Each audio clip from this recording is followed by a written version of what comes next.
সালমান শাহ ইস্যুতে মুখ খুললেন ডলি জোহর, জামিন পাননি ডন। আমি চাই না আর এটা নিয়ে নাড়াচাড়া হোক, আমি চাই এটার একটা সমাধান হোক, সমাধান হওয়া উচিত। চয়নিকা চৌধুরীর রজত জয়ন্তীর নাটকে 3 প্রজন্মের শিল্পী, গানের আইনি সত্ত্ব, ন্যায্য পারিশ্রমিক, মর্যাদা নিয়ে সোচ্চার নবীন প্রবীণ শিল্পীরা। সুরকার গীতিকার আছেন, তারা তাদের সম্পদ, তাদের এই গানগুলি কিন্তু নিজের একটা জায়গায় আনতে পারেন নাই, অনেকে বিচ্ছিন্নভাবে বিভিন্ন জায়গায় ছড়িয়ে ছিটিয়ে রেখেছেন। নিজেকে নিষিদ্ধ করায় ভারত সরকারকে ধন্যবাদ জানালেন পাকিস্তানের শিল্পী আতিফ আসলাম। দর্শক সবাইকে আমন্ত্রণ, শুরু করছি Walker footwear presents showbiz and style 24 এর আয়োজন। দেশ বিদেশের বিনোদনের নানা খবর সাথে নিয়ে আছি আমি শাহরিন জেবের।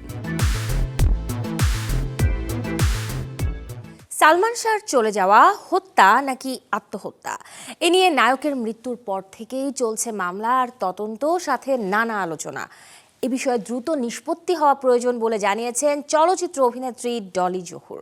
1996 সালের 6 সেপ্টেম্বর হঠাৎ না ফেরার দেশে চলে যাবার খবরের শিরোনামে আসেন 90 দশকের ক্ষণজন্মা নায়ক সালমান শাহ। তার এই চলে যাওয়া স্বাভাবিক ছিল না বলেই পরিবার ও ভক্তদের দাবি, হত্যা করা হয়েছে সালমান শাহকে। এরপর অভিযোগের তীর আসে স্ত্রী সামিরা, খল অভিনেতা ডন, ব্যবসায়ী আজিজ মোহাম্মদ সহ মোট 11 জনের দিকে, যাদের নামে মামলাও করা হয় এবং সবশেষ প্রতিবেদনে উঠে আসে আত্মহত্যা করেছিলেন এই নায়ক। সর্বশেষ আবারও নতুন করে হত্যা মামলা দায়ের করা হলে গেল 9 আগস্ট ভোরে হযরত শাহজালাল আন্তর্জাতিক বিমানবন্দর থেকে মামলার অন্যতম আসামি ও চলচ্চিত্র খল অভিনেতা আশরাফুল হক ডনকে গ্রেফতার করা হয়। আমি চাই না আর এটা নিয়ে নাড়াচাড়া হোক, আমি চাই এটার একটা সমাধান হোক, সমাধান হওয়া উচিত। একটা মানুষ মরে কতদিন হয়ে গেল, এখন ওকে একটা উপযুক্ত একটা বিচার বা উপযুক্ত একটা সমাধান আমি আশা করি। আমি ওর ফ্যানদেরও বলবো, তোমরা একটু ঠান্ডা হও, তোমরা ঠান্ডা মাথায় চিন্তা করো আসলে ঘটনাটা কি, বুঝতে চেষ্টা করেন। কারণ আমাদের চোখের আড়ালে যে ঘটনা ঘটবে সেটা সম্পর্কে আমরা কতটুকু জানবো তো না নিশ্চয়ই। 3 প্রজন্মের শিল্পীদের নিয়ে প্রেম ও পারিবারিক গল্পের নাটক তৈরি করেছেন চয়নিকা চৌধুরী। নির্মাণ ক্যারিয়ারের 25 বছর পূর্তি উপলক্ষে তৈরি নাটকটির নাম বিষণ্ণ মেঘ। নির্মাতা জানান, আসছে সেপ্টেম্বরে বেসরকারি একটি টেলিভিশন চ্যানেলে প্রচার হবে এই নাটকটি। হাঁটু গেড়ে এভাবেই প্রিয় মানুষটির অভিমান ভাঙাচ্ছেন ইরফান সাজ্জাদ। দৃশ্যটি বাস্তবে হলেও মূল গল্প দেখা যাবে নাটক বিষণ্ণ মেঘে। রাজধানীর উত্তরায় শুটিং চলছে ভিন্ন গল্পের এই নাটকটি নিয়ে আশাবাদী অভিনেতা ইরফান সাজ্জাদ। অন্যদিকে প্রথমবার ডলি জোহর ও জাকিয়া বাড়ি মমর সঙ্গে কাজ করতে পেরে উচ্ছ্বসিত সাদিয়া আয়মান। আমাদের গল্পটার নাম হচ্ছে বিষণ্ণ মেঘ, পরিচালনা করছেন চয়নিকা চৌধুরী, আর এটা লিখেছেন ইফাত আরেফিন তন্নি আপু। ওনার গল্প বেশ ভালো, এবং আর এই ধরনের গল্প যখন ডেফিনেটলি চয়নিকা চৌধুরীর হাতে পড়ে, এটা একটা ডিফারেন্ট একটা মাত্রায় যায় আর কি। যেহেতু চয়নিকা দিদি সবসময় একটু সফিস্টিকেটেড ঘরানার প্রেমের গল্প বলতে পছন্দ করে। চয়নিকা দিদির সাথে আমি আর সাজ্জাদ ভাইয়া এই প্রথম কাজ করছি, তো খুবই সুন্দর একটা গল্পে কাজ করছি। সাজ্জাদ ভাইয়ের মায়ের চরিত্রে আছে ডলিমা, তার সাথে আমার প্রথম কাজ, তো এটা একটু স্পেশাল। আর যেহেতু সামনে দিদির 25 বছর ক্যারিয়ারের পূর্তি হবে, তো ওই জায়গা থেকে আমি অনেক স্পেশাল ফিল করছি কাজটা করে, কারণ আমার বয়সের কাছাকাছি দিদির পুরো ক্যারিয়ার। তো ওই জায়গা থেকে আমি ছোটোবেলাতে আসলে থাকে না, এরকম তো চিন্তা করি না আমরা, ধরেন দিদির অনেক কাজ দেখেছি, কিন্তু তখনও তো ভাবিনি বা চিন্তা করিনি যে তার ক্যারিয়ারের যখন 25 বছর হবে তখন আমি কাজ করব তার সাথে, এরকম সময়। তো এটা ভাবতে খুব একটা ইন্টারেস্টিং লাগে। আর এই তো ভালোটা কাজ করছি, আশা করছি ভালো হবে।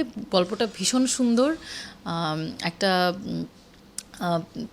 ত্রিভুজ প্রেমও বলবো না, আমি মমপুর কথা বলতে ভুলে গেছি, কারণ আজকে আমাদের ফার্স্ট শ্যুট, আর আজকে এখনও মমপুর শ্যুট হয়নি, কালকে থেকে মমপুর সিন শুরু হবে। তো মমপুর সাথে আমার কখনো স্ক্রিন শেয়ার করা হয়নি, আই হোপ এখন এই প্রথম এই প্রজেক্টের কারণে হবে। সো সব জায়গা থেকেই আসলে এই প্রজেক্টটা আমার জন্য স্পেশাল। আর মায়ের চরিত্রে অভিনয়ে বরাবরই স্বাচ্ছন্দ্যবোধ করেন গুণী অভিনেত্রী ডলি জোহর। বিষণ্ণ মেঘেও তাকে দেখা যাবে মায়ের ভূমিকায়। আমি এখানেও মা, এখানে সাজ্জাদের মা, আর সাদিয়া তো আমার বাড়িতে আমারই বোনের মেয়েকে আমি পালছি, ছোটো থেকে বড় করেছিও, আমার কাছেই থাকে। আমার মনে হয় এটা একটা ভালো নাটক হবে, কারণ আজকে প্রথম দিনে কাজ করছি আমি, এখন পুরো নাটকের এখনও শেষ করিনি, কী হবে কোথায় শেষ কী ব্যাপার আমার এখনও জানা নাই। তবে অনেক সময় হয় কি, চয়নিকা নাটক করতে গেলে ও আমাকে যখন অফার দেয় যে মা তুমি আমার একটা নাটক করছো, ঠিক আছে, অনেকে অনেক কথা প্রশ্ন করে না যে কী নাটক, কেমন, বা আমার ক্যারেক্টার কি, আমি কিছু জিজ্ঞেস করি না। বিষণ্ণ মেঘের নির্মাতা চয়নিকা চৌধুরী ক্যারিয়ারের রজত জয়ন্তীতে দাঁড়িয়ে আগের মতোই দর্শকনন্দিত কাজ উপহার দিতে চান তিনি। জানান চলমান কাজ বিষণ্ণ মেঘে চমক হিসেবে থাকছে একটি গান। এটার নাটকটার নাম হচ্ছে বিষণ্ণ মেঘ, আর এটা লিখেছে হলো ইফাত আরিফিন মাহমুদ তন্নি, অভিনয় করেছেন ইরফান সাজ্জাদ, সাদিয়া আয়মান, জাকিয়া বাড়ি মমো, ডলি জহুর, মিলি বাসার। এটার প্রযোজনার সংস্থা হচ্ছে লেজার ভিশন। তো আমার খুব ভালো লাগছে যে যেহেতু আমি কাজ করতে ভালোবাসি, কাজ করতে চাই, তো সেই জায়গা থেকে লেজার ভিশন যখন আমাকে বললেন যে নাটকটা বানাতে, বা আমিও চাচ্ছিলাম কিছু একটা করতে, তো সেই জায়গা থেকে এই নাটকটি আসলে প্রথমে যাবে এটিএন বাংলায় সেপ্টেম্বর মাসেই, তারপর যাবে এই লেজার ভিশন ইউটিউব চ্যানেলে। বিষণ্ণ মেঘ এটা একদমই খুবই একটা ভালোবাসার একটা অন্যরকম ড্রামা, কিন্তু এটার মধ্যে কিছু ক্লাসিক ব্যাপার আছে, কিছু ইমোশন আছে। ভালোবাসাটা হয়তো ওরকম ভালোবাসি বলা নাই, কিন্তু এক্সপ্রেশনস বোঝার একটা ক্ষমতা, যেটা মানে কিছু না বললেও বলা হয়ে যায়, এরকম কিছু জিনিস এটার মধ্যে আছে, এবং একদমই পারিবারিক সম্পর্কের ভালোবাসার গল্প। 3 প্রজন্মের শিল্পীদের নিয়ে নির্মিত নাটক বিষণ্ণ মেঘ। সবকিছু ঠিক থাকলে আসছে সেপ্টেম্বরে একটি বেসরকারি টেলিভিশন চ্যানেলে প্রচারের পর মুক্তি পাবে ইউটিউব চ্যানেলে। নাদিম হাসান, চ্যানেল 24, ঢাকা। গানের সুরে শ্রোতাদের হৃদয় ছুঁয়ে গেলেও শিল্পীদের অধিকার আদায়ে লড়তে হয় নানা সময়।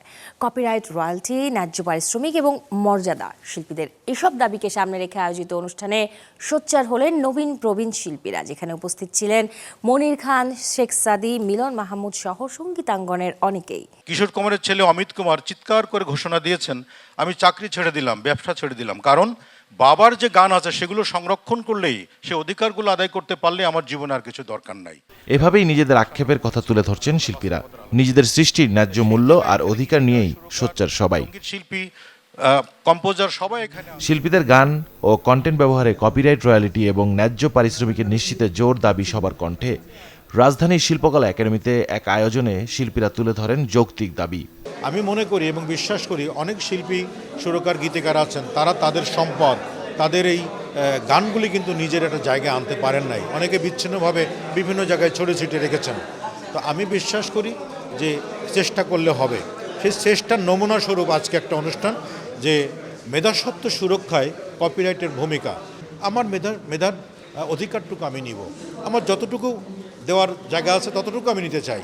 এটা জোর জবরদস্তি করে আদায় করার জায়গা নয়, আইনগতভাবে নৈতিকতার সাথে যতটুকু পাওয়া, সেই আলোকেই আজকে আমরা অনুষ্ঠানটি করেছি।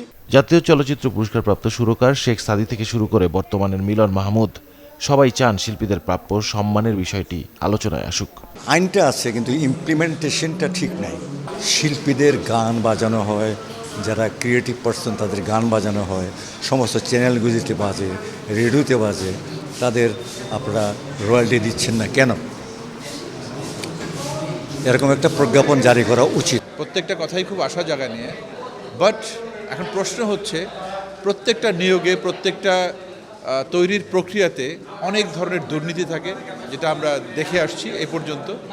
সেই দুর্নীতি মুক্ত থেকে যদি সঠিকভাবে, সৎভাবে এই তৈরি করার প্রক্রিয়াটা চালু রাখতে পারে, তাহলে সত্যিকারের আমরা কিছু পেলাম। অনুষ্ঠানে উপস্থিত ছিলেন সাংস্কৃতিক বিষয়ক মন্ত্রণালয়ের প্রতিমন্ত্রী আলী নওয়াজ খৈয়াম সহ নবীন প্রবীণ অনেক শিল্পী। 30 লক্ষ সাবস্ক্রাইব। রুমান আব্দুল্লাহ, চ্যানেল 24, ঢাকা। দিনভর দেশ বিদেশে কত ঘটনাই তো ঘটে, সেখান থেকে নির্বাচিত কিছু খবর দর্শক এবারে জানাবো 1 মিনিটে। সালমান শাহ হত্যা মামলার আসামি আশরাফুল হক ডনের জামিন আবেদন নামঞ্জুর করেছেন আদালত। বুধবার ঢাকার মেট্রোপলিটন ম্যাজিস্ট্রেট মোহাম্মদ এহসানুল ইসলাম শুনানি শেষে এই আদেশ দেন। থাইল্যান্ডে হঠাৎই স্কুটি দুর্ঘটনায় আহত হয়েছেন খায়রুল বাশার। এ প্রসঙ্গে সামাজিক যোগাযোগ মাধ্যমে স্ট্যাটাস দিয়ে দুঃসংবাদ ও শারীরিক পরিস্থিতির কথা জানিয়েছেন এই অভিনেতা। 3 মাস পেছালো শ্রদ্ধা কাপুর অভিনীত নতুন সিনেমা ইথার মুক্তির তারিখ। নতুন তথ্য বলছে 4 ডিসেম্বর বড় পর্দায় আসবে লক্ষণ উটেকর পরিচালিত সিনেমাটি। নিষেধাজ্ঞা জারির সিদ্ধান্তে ভারত সরকারের প্রতি কৃতজ্ঞতা জানালেন জনপ্রিয় সঙ্গীতশিল্পী আতিফ আসলাম। সম্প্রতি একটি টকশোতে শিল্পী বলেন, ভারতে নিষিদ্ধ হওয়ার পর নিজেকে নতুন করে আবিষ্কারের সুযোগ পেয়েছেন তিনি। গেল রবিবার হলিউড তারকা ও উদ্যোক্তা কিম কার্দাশিয়ানের লস অ্যাঞ্জেলেসের বাড়িতে চুরির ঘটনা ঘটেছে। বিষয়টি তদন্ত করে এক ব্যক্তিকে গ্রেফতার করেছে পুলিশ। পার্সোনালিটি রাইটস নিয়ে আদালতের দ্বারস্থ হয়েছেন এবারে বলিউড অভিনেত্রী জাহ্নবী কাপুর। যেই মামলার শুনানিতে আদালতের মত, আপত্তিকর কন্টেন্টের সুরক্ষা মিলবে, তবে ব্যক্তিত্বের অধিকারকে এমনভাবে ব্যবহার করা যাবে না যাতে ইন্টারনেটে সাধারণ মানুষের মত প্রকাশ ও সমালোচনার অধিকার বন্ধ হয়ে যায়। আপত্তিকর কন্টেন্ট, ভুয়া অ্যাকাউন্ট ও এআই নির্মিত ডিফেক্ট ছবি ছড়িয়ে পড়ার অভিযোগে দিল্লি হাইকোর্টের দ্বারস্থ হয়েছিলেন শ্রীদেবী কন্যা।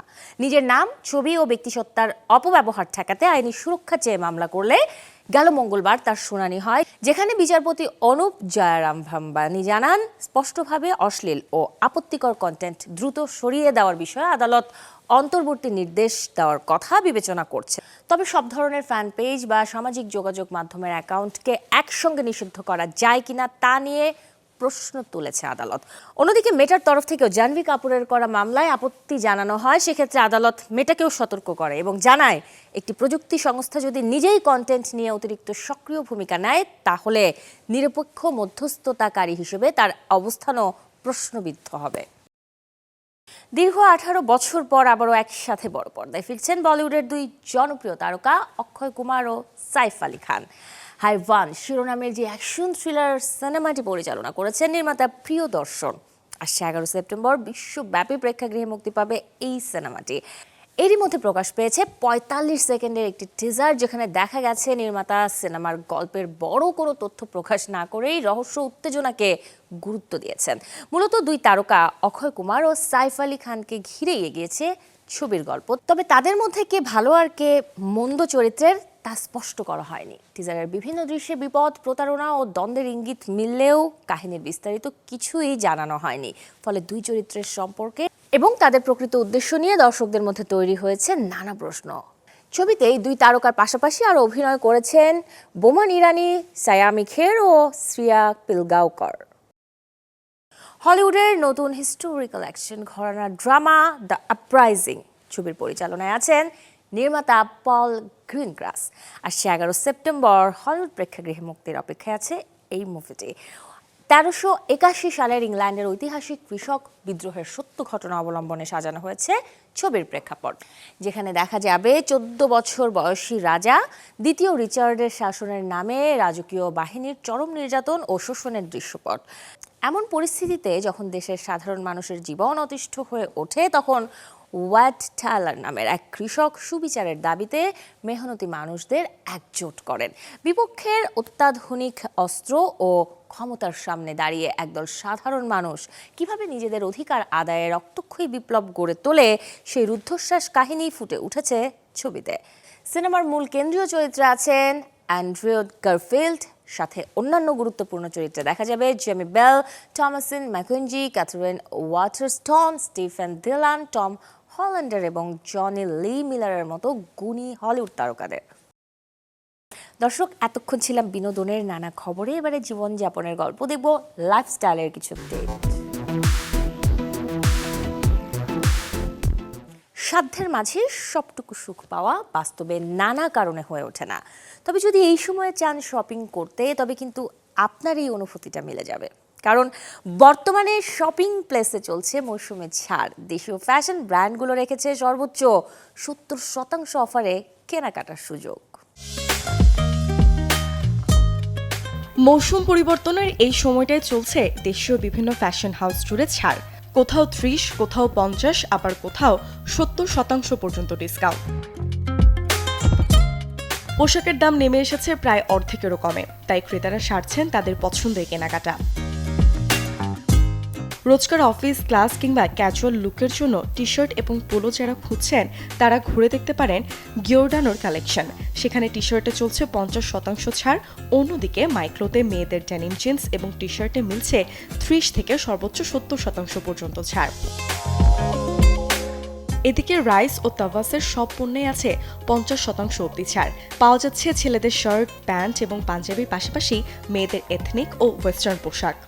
লেডিস এথনিক 2 পিস ছিল, 1 পিস আছে, আপনার 3 পিসও হচ্ছে আমাদের, আছে টি শার্ট কালেকশন হবে, পোলো হবে।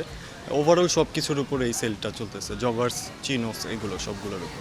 Ladies 3 piece, ladies 2 piece, ladies tops, তারপরে হচ্ছে মেন্স আইটেমের T shirt, polo, shirt, panjabi, কাবলি, এভরিথিং সব। ছাড়ে কেনাকাটা যেমন সাশ্রয়ী তেমনি পছন্দের পোশাকও মিলছে হাতের নাগালে, বলছেন ক্রেতারা। তাই একসাথে পরিবারের সবার জন্য কেনাকাটা করে নিচ্ছেন অনেকেই। আমি হচ্ছে কর্সেট নিব, আর রাইজের যেহেতু সেল চলছে ভাবলাম একটু দেখে যাই আর নিয়ে যাই। কিছুদিন আগে এই গেঞ্জিগুলো আমি ফিক্সড রেট নিয়ে গেছি, কিন্তু এখন দেখতেছি অফার 50%, 70%, বিভিন্ন অফারে, এই জন্য আপনার আসছি। অনেক ভালো লাগে সেল দিলে মেয়েদের অবশ্যই, তো আমরা দেখছি যদি ভালো লাগে, যেটাই ভালো লাগবে অবশ্যই নেওয়ার ট্রাই করবো আর কি। দেশীয় ফ্যাশন হাউসগুলোতে পুরো আগস্ট মাস জুড়েই চলবে এই মৌসুমে ছাড়। মূর্ছনা ঐশী, চ্যানেল 24, ঢাকা।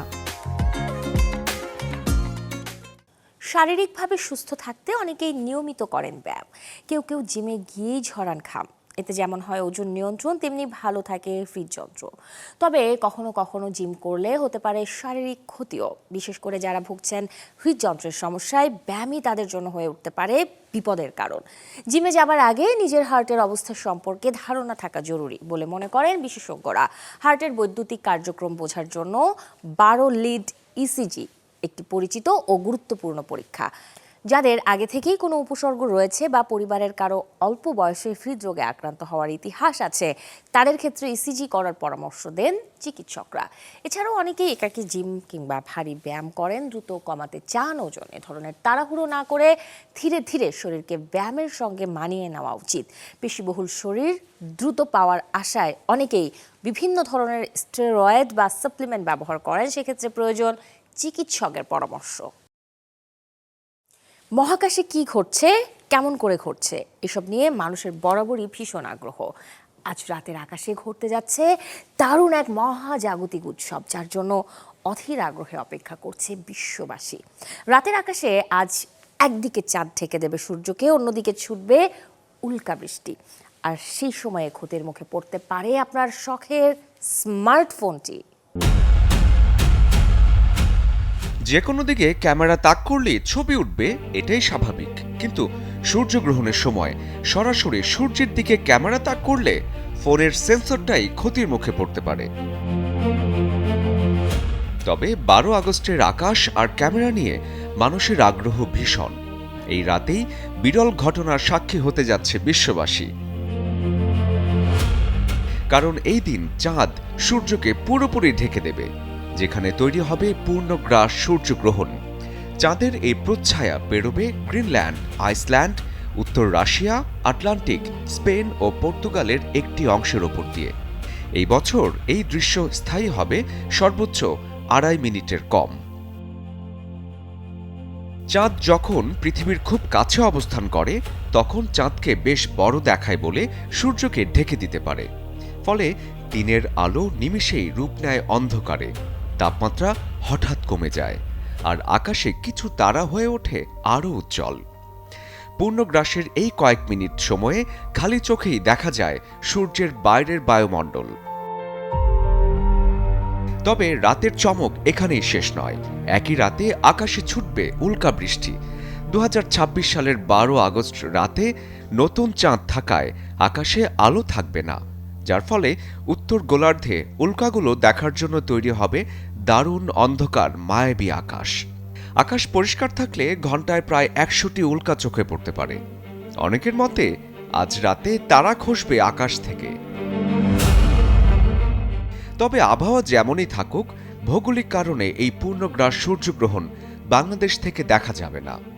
তবে অনলাইনে নাসা ও আন্তর্জাতিক মহাকাশ গবেষণা সংস্থাগুলোর মাধ্যমে লাইভ স্ট্রিমিংয়ে উপভোগ করা যাবে এই বিরল দৃশ্য।